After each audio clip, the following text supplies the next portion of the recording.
আসসালামু আলাইকুম। রাজবাড়ী সরকারি কলেজের প্রাণীবিদ্যা বিভাগের অনার্স দ্বিতীয় বর্ষের শিক্ষার্থীবৃন্দ, তোমাদেরকে অত্র বিভাগের অনলাইন ক্লাসে স্বাগত জানাচ্ছি। আমি আবুল কালাম, প্রভাষক, প্রাণীবিদ্যা বিভাগ, রাজবাড়ী সরকারি কলেজ, রাজবাড়ী।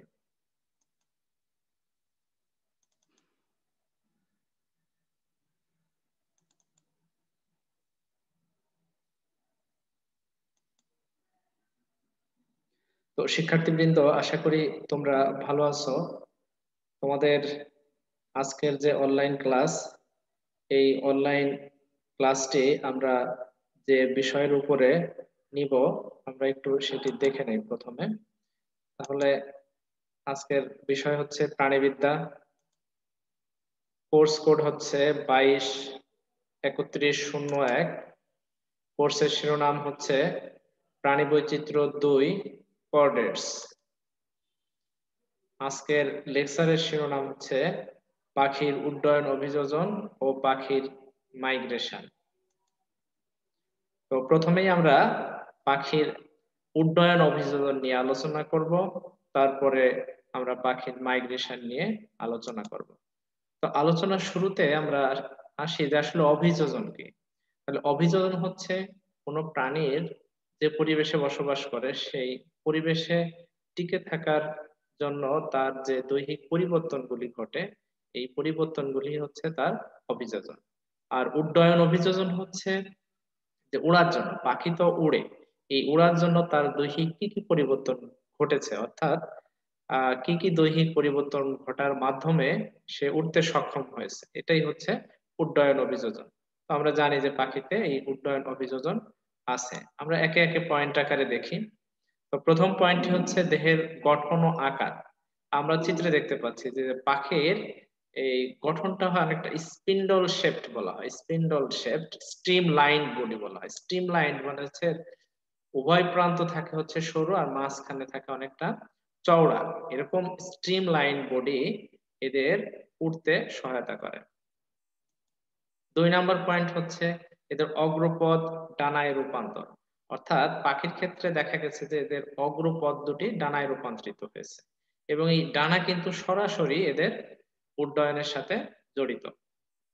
3 নম্বর পয়েন্ট আমরা দেখতে পারি এদের পেশি। এখন এই যে সামনের যে ডানা, এই ডানা ওড়ার জন্য কিন্তু মূলত কাজ করে হচ্ছে পেশি।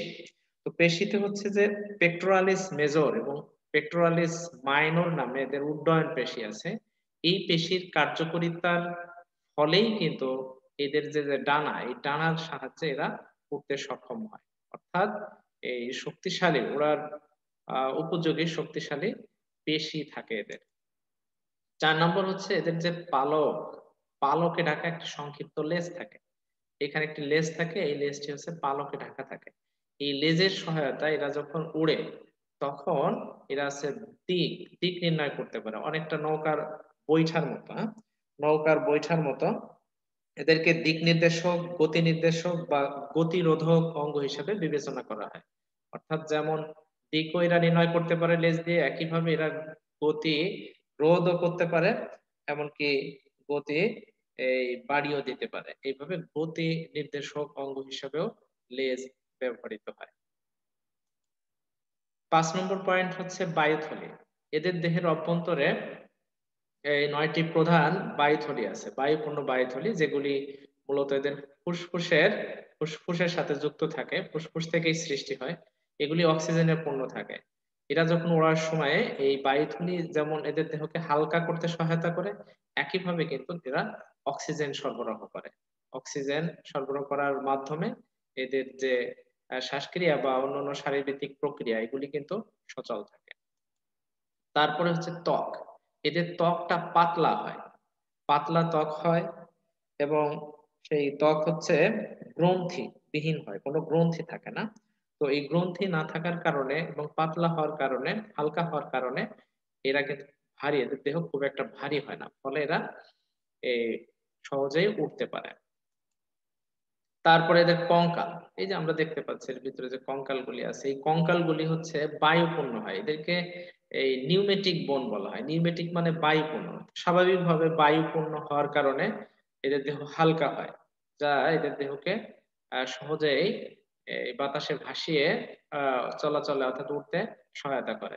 তাছাড়া এদের যে গঠন, কঙ্কালের যে গঠন দেখা যায়, বিশেষ করে এদের যে শ্রোণীচক্রের গঠনটা এমন হয় শ্রোণীচক্রের, যে এরা এই দুই পায়ের উপরে ভর দিয়ে, পিছনে যে দুই পা আছে এই ভর দিয়ে সহজে এরা দাঁড়াতে পারে, একে বাইপেডাল লোকোমোশন বলে, অর্থাৎ হাঁটতেও পারে, কিন্তু এই দুই পায়ের উপরে চলাচল করতে পারে। তারপরে এদের ৮ নম্বর দেখো, ঘুরবার ক্ষমতাযুক্ত গ্রীবা ও ঠোঁট। এদের এই গ্রীবাকে এরা ঘোরাতে পারে, ঠোঁটকেও ঘোরাতে পারে। এর ফলে কিন্তু এরা সহজেই বাসা তৈরি করতে, যখন বাসা তৈরি করতে হয় বা ওড়ার সময় এদিক সেদিক এদের যে দেখতে হয়, তো সেই ক্ষেত্রে কিন্তু এদের গ্রীবা বা ঠোঁট সহায়ক ভূমিকা পালন করে। তারপরে ৯ নম্বর দেখো, টালে বসার পদ্ধতি। তো টালে বসার পদ্ধতি, এদের পায়ের গঠনটি এমন, বা পায়ের যে নখরগুলি এর গঠন এমন যে এরা ডালকে আঁকড়িয়ে রেখে সেখানে আঁকড়ে থাকতে পারে, অর্থাৎ এই ডালের উপরে তারা সহজেই বসে থাকতে পারে। ১০ নম্বর পয়েন্ট বলছে এদের পালক। এদের সমগ্র দেহ কিন্তু পালকে আবৃত থাকে এবং কয়েক ধরনের পালক থাকে। তো সাধারণত ৪ ধরনের পালক এদের দেখতে পাওয়া যায়। তো এই পালকগুলি হচ্ছে সরাসরি উঠতে তো সহায়তা করে, ডানায় যে পালক আছে সেগুলি উঠতে সহায়তা করে। আর দেহ যে পালকে আবৃত, সেই পালকগুলি দেহের ভিতরে যে তাপমাত্রা, এই তাপমাত্রা ধরে রাখতে কিন্তু এই পালকগুলি সহায়তা করে। আবার লেজের পালক তাদের যে বললাম যে গতি নির্দেশক, বা এই তার হচ্ছে দিক নির্দেশক, অর্থাৎ দিক নির্দেশক, গতি নির্দেশক হিসাবে এই লেজের পালক কাজ করে থাকে। ১১ নম্বর হচ্ছে পরিপাকতন্ত্র। পাখি যেহেতু উড়ে, তার উড়ার জন্য প্রচুর শক্তি ব্যয় হয়, প্রচুর শক্তির দরকার হয়। তো এই শক্তির জন্য তার পরিপাক যদি দ্রুত না হয় তাহলে তো শক্তি পাবে না। এই কারণে পাখিতে দেখা যায় যে যে দ্রুত পরিপাক সম্পন্ন হয়, যে পরিপাকতন্ত্র আছে সেখানে দ্রুত পরিপাক প্রক্রিয়া সম্পন্ন হয়। তারপরে এদের পরিপাকতন্ত্রে যে চোয়াল এবং দাঁত, চোয়াল ভারী হয় না, হালকা চোয়াল থাকে এবং দাঁত থাকে না, যার কারণে এরা একটু হালকা হয়। হালকা হওয়ার কারণে এরা উড়বার উপযোগী হয়। ১২ নম্বর দেখো রেচনতন্ত্র।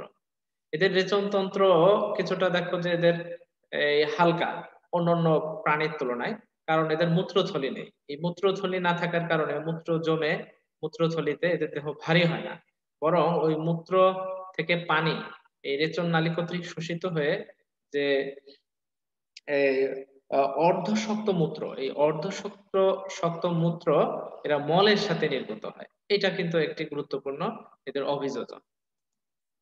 তারপর ১৩ নম্বর দেখো রক্ত সংবহন তন্ত্র। এদের যেহেতু বললাম শক্তি বেশি প্রয়োজন হয় ওড়ার জন্য, আর তাহলে অক্সিজেন সংবহনও বেশি প্রয়োজন হবে, দ্রুত কোষে অক্সিজেন নিয়ে সেখানে গ্লুকোজ ভেঙে শক্তি উৎপন্ন হতে হবে, না হলে তো সে উঠতে পারবে না, শক্তি উৎপাদনের জন্য এটা তার প্রয়োজন। এই কারণে এদের যে রক্ত সংবহন তন্ত্রটা এটা উন্নত হয়, এবং এদের যে হৃৎপিণ্ড এটা ৪ প্রকোষ্ঠ বিশিষ্ট। তারপরে দ্বিচক্রী রক্ত সংবহন তন্ত্র দেখতে পাওয়া যায়। তারপরে এদের শুধুমাত্র ডান অ্যাওর্টিক আর্চ থাকে, যা এদের দ্রুত রক্ত সংবহনে সহায়ক ভূমিকা হিসাবে কাজ করে। তারপরে দেখা এদের একটি ডিম্বাশয়ের উপস্থিতি। আমরা তো দেখি অন্যান্য প্রাণীতে দুটি ডিম্বাশয় থাকে স্ত্রী প্রাণীতে, কিন্তু পাখিতে দেখা যায় একটি ডিম্বাশয়ের উপস্থিতি। কারণ এর দেহকে হালকা করার জন্য, যেহেতু এদেরকে আকাশে উড়তে হবে। আর ডিম্বাশয় না থাকলে তো আবার বংশ বিস্তার হবে না, এই কারণে বংশ বিস্তার হতে হবে তাকে, আবার আবার উঠতেও হবে। এই কারণে বংশ বিস্তারের জন্য একটি ডিম্বাশয় আছে, হ্যাঁ, বা দুটি থাকলে সেটা উঠতে তার সমস্যা হতো। এই কারণে একটি ডিম্বাশয়ের উদ্ভব ঘটেছে পাখিতে। সর্বশেষ ১৫ নম্বর পয়েন্ট দেখো স্নায়ুতন্ত্র। এদের কিন্তু উন্নত স্নায়ুতন্ত্র আছে, কারণ পাখি যখন উড়ে তখন কিন্তু তাকে অনেক দূর দূরান্ত পর্যন্ত দেখতে হয়। এই কারণে মস্তিষ্ক তো এদের অবশ্যই উন্নত, স্নায়ুতন্ত্র উন্নত, সেই সাথে যেসব সংবেদী অঙ্গ আছে যেমন চক্ষু, এই চক্ষুর উপর পেকটেন নামে একটি পর্দা থাকে। হ্যাঁ, এই পেকটেন দিয়ে এরা অনেক দূরের বস্তু যেমন দেখতে পায়, তেমনই সেই বস্তু দ্রুত এরা নির্ণয় করতে পারে। তারা অনুমান করতে পারে এই পেকটেনের সাহায্যে, চোখের উপরে যে পেকটেন আছে, যে ওই বস্তুটি কত দূরত্বে আছে। এইভাবে এদের যেমন তীক্ষ্ণ দৃষ্টি আছে চোখে, একইভাবে তারা ওই বস্তুর দ্রুত নির্ণয় করতে পারে। তো এই হলো মোটামুটি ভাবে যে পাখির উড্ডয়ন অভিযোজনগুলি। এইসব দৈহিক পরিবর্তনের কারণেই কিন্তু পাখি উঠতে পারে। তো শিক্ষার্থীবৃন্দ, আমরা তো মোটামুটি যদি পাখির উড্ডয়ন অভিযোজন আসে, এই ৯টি পয়েন্ট লিখে আমরা এই সম্পর্কে আলোচনা করব। এখন আমরা চলে যাব পাখির মাইগ্রেশন। পাখির মাইগ্রেশন, হ্যাঁ, আমরা প্রথমে আসবো যে পাখির মাইগ্রেশন। মাইগ্রেশন আসলে কি? তাহলে মাইগ্রেশন আমরা স্বাভাবিকভাবে বুঝি মাইগ্রেশন শব্দের সাথে, যে শীতের পাখি আমাদের দেশে উড়ে আসে আবার চলে যায়, এটাকেই মাইগ্রেশন বলি আমরা। বাংলায় পরিযান বা অভিপ্রায়ণ বলা হয়। তো মাইগ্রেশন আসলে নির্দিষ্ট একটি সংজ্ঞা আছে। এটা হচ্ছে ঋতুভেদে আসা যাওয়া হতে হবে এবং একটি নির্দিষ্ট লক্ষ্যে আসতে হবে। তাহলে ঋতুভেদে নির্দিষ্ট লক্ষ্যে আসা যাওয়া আসবে এবং এই ঋতুভেদে নির্দিষ্ট সময় পরে ফিরে যাবে। এরকম যদি যাতায়াত হয় তাহলে সেটাকেই মাইগ্রেশন বলা যাবে। মাইগ্রেশন যেমন পাখিতে আছে, তেমনই ভাবে কিন্তু অনেক স্তন্যপায়ী বা মাছেও মাইগ্রেশন আছে। যেমন ইলিশ মাছ ডিম পাড়ার সময় লোনা পানি থেকে স্বাদু পানিতে চলে আসে, আবার ডিম পাড়ার শেষে লোনা পানিতে চলে যায়, এটাও মাইগ্রেশন। তাহলে মাইগ্রেশনে ঋতু ভিত্তিক যাতায়াত হতে হবে। ঋতু ভিত্তিক যাতায়াত না হলে সেটাকে মাইগ্রেশন বলা যাবে না। আমরা একটু মাইগ্রেশনের প্রকারভেদগুলি দেখে নেই। মাইগ্রেশনকে মোটামুটি ভাবে ৬ ভাগে ভাগ করা যায়। ১ নম্বর হচ্ছে অক্ষাংশ মাইগ্রেশন, ল্যাটিচুডিনাল মাইগ্রেশন বলা হয়। অক্ষাংশ বা এটাকে উত্তর দক্ষিণ মাইগ্রেশন বলা হয়। অর্থাৎ পাখি যখন উত্তর থেকে দক্ষিণ দিকে বা দক্ষিণ থেকে উত্তর দিকে যাতায়াত করবে, সেটাকেই হচ্ছে অক্ষাংশ মাইগ্রেশন বা ল্যাটিচুডিনাল মাইগ্রেশন বলে। আমরা উদাহরণ হিসাবে বলতে পারি আমেরিকার গোল্ডেন প্লোভার। এই পাখি প্রায় ৮,০০০ মাইল দক্ষিণে আর্জেন্টিনার প্যাম্পাসে এসে শীতের সময় কাটায়। তারপরে যখন শীত চলে যায় আবার পুনরায় তারা আমেরিকায় ফিরে আসে। এটা এক ধরনের অক্ষাংশ মাইগ্রেশন। তারপরে আমরা আর্কটিক টার্নের কথা বলতে পারি। এই আর্কটিক টার্ন পাখি এরাও সুমেরুর তুন্দ্রা অঞ্চল থেকে শীতকালে যাত্রা শুরু করে ইউরোপ ও আফ্রিকার আটলান্টিক মহাসাগরের তীর বরাবর উড়ে যেতে পারে। এই সময় এরা প্রায় ১৭,৬০০ কিলোমিটার পথ অতিক্রম করে এই অ্যান্টার্কটিকায় চলে আসে। এইভাবে উত্তর দক্ষিণ বরাবর যে মাইগ্রেশন গুলি হয়, সেই মাইগ্রেশন গুলি হচ্ছে অক্ষাংশ মাইগ্রেশন। একইভাবে দ্রাঘিমাংশ মাইগ্রেশন যদি বলি, তাহলে দ্রাঘিমাংশ হচ্ছে পূর্ব পশ্চিম বরাবর, পূর্ব থেকে পশ্চিম দিকে বা পশ্চিম থেকে পূর্ব দিকে যে মাইগ্রেশনটা হয়, সেই মাইগ্রেশনটাই হচ্ছে দ্রাঘিমাংশ বা ল্যাটিচুডিনাল মাইগ্রেশন। তো আমরা উদাহরণ যদি বলি, স্টার্লিং পাখি, স্টার্লিং পাখির উদাহরণ বলতে পারবো। স্টার্লিং পাখি হচ্ছে এই পূর্ব ইউরোপ বা এশিয়ার প্রজনন ভূমি থেকে আটলান্টিক মহাসাগরের উপকূল বরাবর এরা মাইগ্রেশন করে। একইভাবে ক্যালিফোর্নিয়ার গাল এবং ডাকও এই দ্রাঘিমাংশ মাইগ্রেশন প্রদর্শন করে, অর্থাৎ পূর্ব পশ্চিম দিকে এরা মাইগ্রেট করে। তারপরে দেখো ৩ নাম্বার উপনিচ মাইগ্রেশন, যাকে অ্যালটিটিউডিনাল মাইগ্রেশন বলা হচ্ছে। এটা সাধারণত পাহাড়ি অঞ্চলে যে পাখি আছে সেখানে এই উপনিচ মাইগ্রেশনটা দেখা যায়। অর্থাৎ পাহাড়ের ঢাল বেয়ে তারা এই শীতের সময়ে উপর থেকে নিচের দিকে নেমে আসে, আবার যখন শীত চলে যায় নিচ থেকে উপরের দিকে চলে যায়। এটাকে হচ্ছে উপনিচ মাইগ্রেশন বলে। আমরা উদাহরণ হিসাবে এখানে গ্রেট ব্রিটেনের ভায়োলেট গ্রিন সোয়ালো বা সাইবেরিয়ার উইলো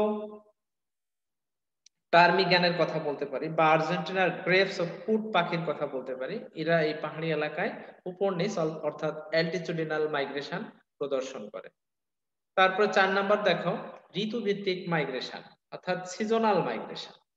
তাহলে সিজনাল মাইগ্রেশনটা হচ্ছে যে ঋতু পরিবর্তনের সাথে সাথে যখন মাইগ্রেশন সংঘটিত হয়, তখন সেই ধরনের মাইগ্রেশনকে ঋতুভিত্তিক মাইগ্রেশন বলা হয়। তো এই মাইগ্রেশনে পাখিদেরকে ২ ভাগে ভাগ করা যায়। একটাকে বলা হয় সামার ভিজিটর, একটাকে বলা হয় উইন্টার ভিজিটর। তো সামার ভিজিটর হচ্ছে গ্রেট ব্রিটেনের সুইফট, কুকু, নাইটিঙ্গেল, সোয়ালো। এদেরকে হচ্ছে এরা গ্রীষ্মকালের পরিদর্শক বা সামার ভিজিটর বলে। এরা বসন্তের শুরুতে দক্ষিণাঞ্চল থেকে ব্রিটেনে চলে আসে এবং প্রজনন পর্যন্ত এখানে অবস্থান করে এবং শরৎকালের শুরুতে আবার এরা দক্ষিণে চলে যায়।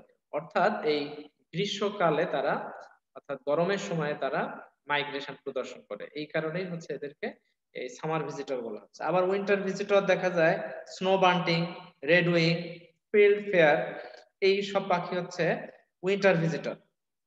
কারণ এরা সাধারণত শরতের শুরুতে উত্তরাঞ্চল থেকে ব্রিটেনে চলে আসে এবং সারা শীত এখানে কাটায়, শীতকালটা এখানে কাটায়। তারপরে যখন আবার গরম পড়ে অর্থাৎ বসন্তে পুনরায় উত্তর দিকে যাত্রা করে। আমাদের দেশে সাইবেরিয়া থেকে যে পাখিগুলি আসে এটা হচ্ছে উইন্টার ভিজিটর, অর্থাৎ শীতকালে আসে, শীতকালটা আমাদের এখানে কাটিয়ে আবার কিন্তু তারা গরম পড়লে ফিরে চলে যায়, উইন্টার ভিজিটর।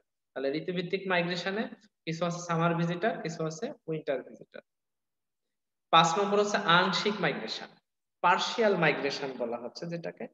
আংশিক হচ্ছে এটা সাধারণত নাতিশীতোষ্ণ অঞ্চলে এই আংশিক মাইগ্রেশন দেখা যায়। তো এখানে একটা সংক্ষিপ্ত সময়ের জন্য এক স্থান থেকে এরা অন্য স্থানে গমন করে এবং পুনরায় ফিরে আসে আংশিক মাইগ্রেশনে। এটি দেখা যায় হচ্ছে লক্ষ্মী পেঁচা, নীল পাখি, কানাডা, উত্তর আমেরিকার নীলকণ্ঠ পাখি এই ধরনের আংশিক মাইগ্রেশন প্রদর্শন করে। অর্থাৎ একটি নির্দিষ্ট সময় সংক্ষিপ্ত সময়ের জন্য অন্যত্র চলে যায় এবং অন্যত্র থেকে আবার পুনরায় তারা ফিরে আসে। 6 নাম্বার পয়েন্ট হচ্ছে অনিয়মিত মাইগ্রেশন বা ইরেগুলার মাইগ্রেশন, এটাকে ভাইগ্রান্ট মাইগ্রেশনও বলা হয়। ভাইগ্রান্ট মাইগ্রেশন হচ্ছে সাধারণত প্রজননের পরে তরুণ পাখি এবং পূর্ণাঙ্গ যে পাখিগুলি থাকে এরা এই খাদ্যের সন্ধানে বা শত্রুর হাত থেকে রক্ষার জন্য এই সকল দিকে ছড়িয়ে পড়ে, এদিক সেদিক চারিদিকে ছড়িয়ে পড়ে।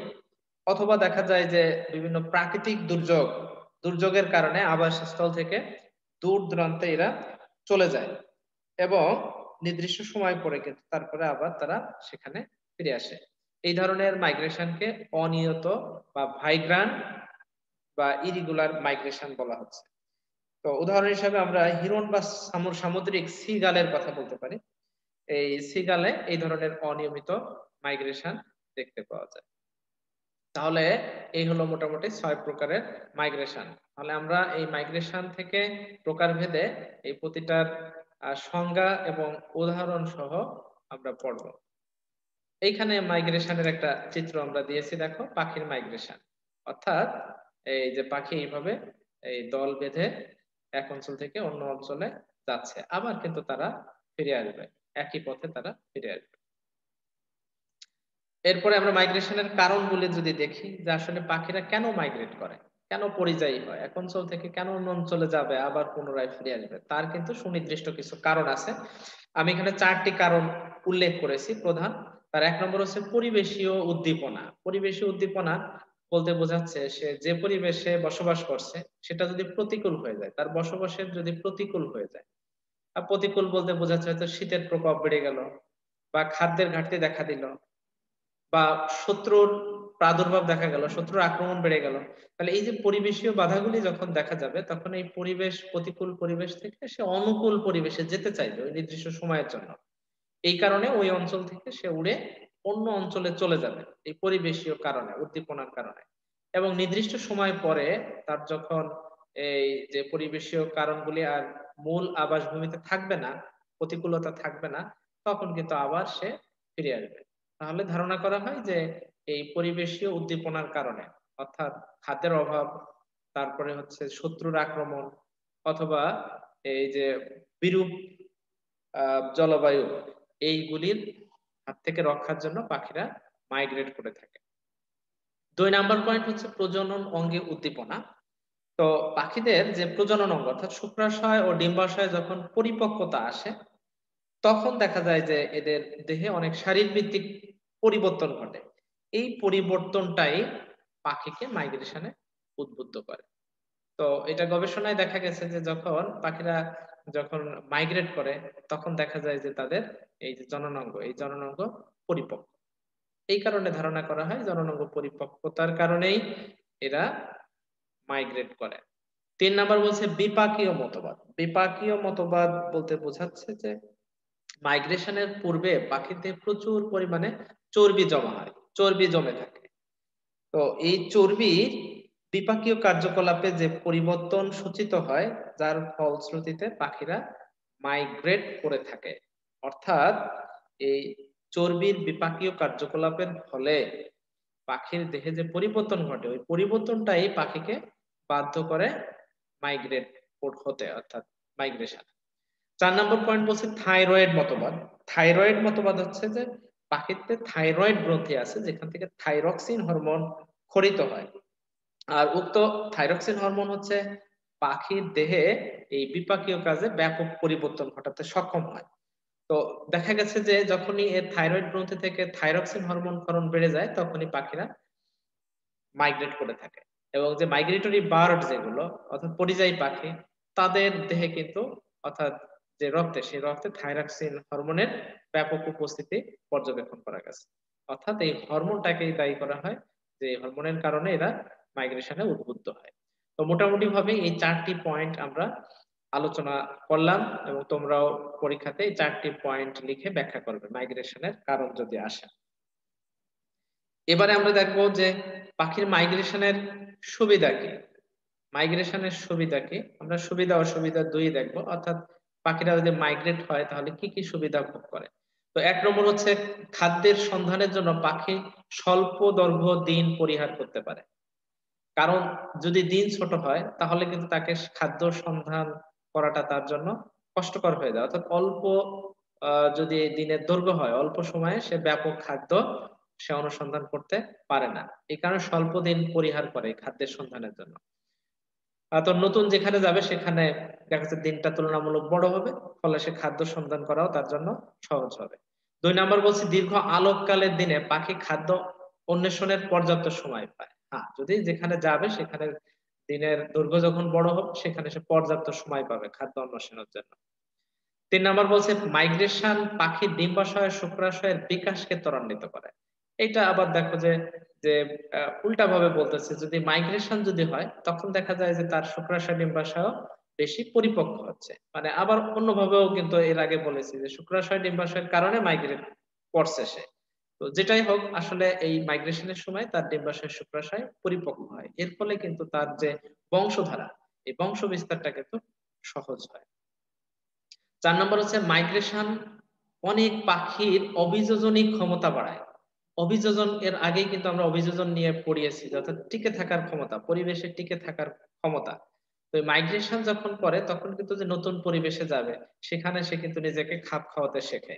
এইভাবে পাখির অভিযোজনী ক্ষমতাটা বেড়ে যায়।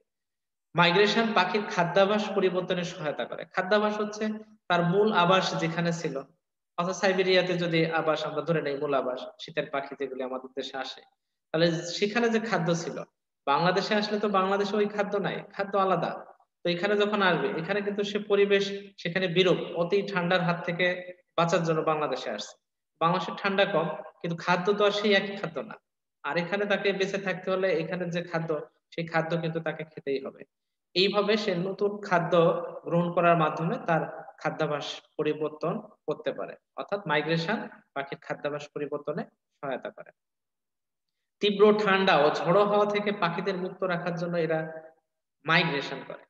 অর্থাৎ তার যে মূল আবাসভূমি সেখানে আগেই বলেছি যে প্রচন্ড ঠান্ডা, তীব্র ঠান্ডা পড়ে বা যদি সেখানে ঝড়ো হওয়ার সম্ভাবনা থাকে তাহলে সেই সব আহ বিরূপ যে প্রতিকূল অবস্থা সেই প্রতিকূল অবস্থা থেকে নতুন যে আবাসভূমিতে আসবে সেখানে এসে সে কিন্তু এই যে রক্ষা পেল, অর্থাৎ তীব্র ঠান্ডা ঝড়ো হওয়ার হাত থেকে সে রক্ষা পাচ্ছে। 7 নম্বর পয়েন্টে বলতেছে যে অনেক পাখি মাইগ্রেশনের কারণে এক জায়গায় একত্রিত হওয়ার ফলে তাদের মধ্যে আন্তঃপ্রজননের মাধ্যমে জেনেটিক বস্তু বিনিময়ের সুযোগ সৃষ্টি হয়। এর ফলে নতুন প্রকরণের আবির্ভাব ঘটে। এইটা কিন্তু মাইগ্রেশনের একটি গুরুত্বপূর্ণ পয়েন্ট। কারণ যখন তারা একই জায়গায় বিভিন্ন দেশের পাখি বা বিভিন্ন প্রকরণের পাখি এসে একত্রিত হলো তখন তাদের মধ্যে, তারা যেহেতু একই প্রজাতিভুক্ত, তাদের মধ্যে প্রজনন হবে। আর প্রজনন যখন হবে ভিন্ন প্রকরণের মধ্যে প্রজনন হলে ভেরিয়েশনের আবির্ভাব ঘটে। আর নতুন ভেরিয়েশন বা প্রকরণ যখন হবে তখন কিন্তু তাদের পরিবেশে অভিযোজন ক্ষমতাও বেড়ে যায়। এইভাবে পাখিদের পরিবেশে টিকে থাকার অর্থাৎ বংশ পরম্পরায় টিকে থাকার জন্য কিন্তু মাইগ্রেশন সহায়ক ভূমিকা হিসেবে কাজ করে। এবার আমরা একটু মাইগ্রেশনের অসুবিধাগুলি একটু দেখে নেই। কিছু অসুবিধাও পাখিতে আছে, যেমন প্রতি বছর লক্ষ লক্ষ পাখি মাইগ্রেশন করে কিন্তু প্রতিকূল আবহাওয়া ও দুর্যোগের কারণে পথিমধ্যে অনেক পাখি মারা যায়।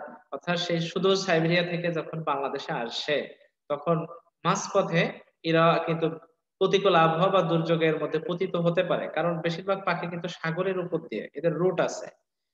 সাগর অথবা পর্বত এইগুলিকে তারা এই ল্যান্ডমার্কিং করে তারা কিন্তু এই দেশে আসে। আবার এখান থেকে একইভাবে ওই পথ ধরেই তারা ফিরে যায়। তো এই মাঝপথে এরা প্রতিকূল আবহাওয়া বা দুর্যোগের কারণে পড়ে অনেক পাখি মারা যায়। তারপরে দূর দূরান্তে ভ্রমণের কারণে খাদ্য পানীয়ের অভাবে অনেক পাখি দুর্বল হয়ে পড়ে এবং সহজে শিকারে পরিণত হয়। এই মাঝপথে যখন থাকে বা এখানে আসে প্রথম অর্থাৎ শুরুর দিকে, তখন কিন্তু এরা অনেকটা দুর্বল হয়ে পড়ে। যেহেতু দূর-দূরান্ত থেকে আসছে। খাদ্য পানীয়ের অভাবে ভুগছে। তো এই দুর্বল হওয়ার কারণে শিকারীরা সহজে এদেরকে শিকার করতে পারে। তারপরে আছে যে মানব শিকারীর হাতে অনেকে মারা পড়ে। দেখা যায় আমাদের দেশের শিকার আমরা অনেক দেখেছি যে এই শিকারীরা যে তাদেরকে কিন্তু শিকার করছে। তারা নিজেরা নিজেদের আবাসভূমি থেকে আসছে বাঁচার জন্য। অথচ এখানে এসে আবার শিকারীদের হাতে তারা অনেকেই মারা পড়ছে। এটা মাইগ্রেশন এর একটি অসুবিধা। আবার দেখা যায় যে আ যখন তারা দূর-দূরান্ত থেকে আসে, তখন অনেক বৈদ্যুতিক তারে আটকা পড়ে যায়। বৈদ্যুতিক তারে আটকা পড়ে অনেক পাখি কিন্তু মারা পড়ে। তো এগুলি মাইগ্রেশন এর অসুবিধা। তো তাহলে আজকে আমরা দেখো মাইগ্রেশন থেকে পড়লাম হচ্ছে মাইগ্রেশন এর সংজ্ঞা, তারপরে পড়লাম মাইগ্রেশন এর প্রকারভেদ উদাহরণ সহ। তারপরে দেখলাম হচ্ছে মাইগ্রেশন এর কারণ, অর্থাৎ পাখিরা কেন মাইগ্রেট করে। তারপরে দেখলাম মাইগ্রেশন এর সুবিধা। তারপরে আমরা দেখলাম মাইগ্রেশন এর অসুবিধা। আর মাইগ্রেশন এর পূর্বে আমরা আলোচনা করেছি পাখির উড্ডয়ন অভিযোজন, অর্থাৎ পাখি উড়ার জন্য তার কি কি দৈহিক পরিবর্তন ঘটে সেইগুলি নিয়েও আমরা আলোচনা করেছি। তাহলে শিক্ষার্থীবৃন্দ, আজকে আমি এই দুটি টপিকস এর উপরেই আলোচনা করলাম। বাকি অন্য টপিকস নিয়ে আগামী ক্লাসে আবার তোমাদের সামনে হাজির হব। তো আজকে এখানেই শেষ করব। সবাই ভালো থেকো, সুস্থ থাকো। সবাইকে ধন্যবাদ জানিয়ে আমি এখানে শেষ করছি। আল্লাহ হাফেজ।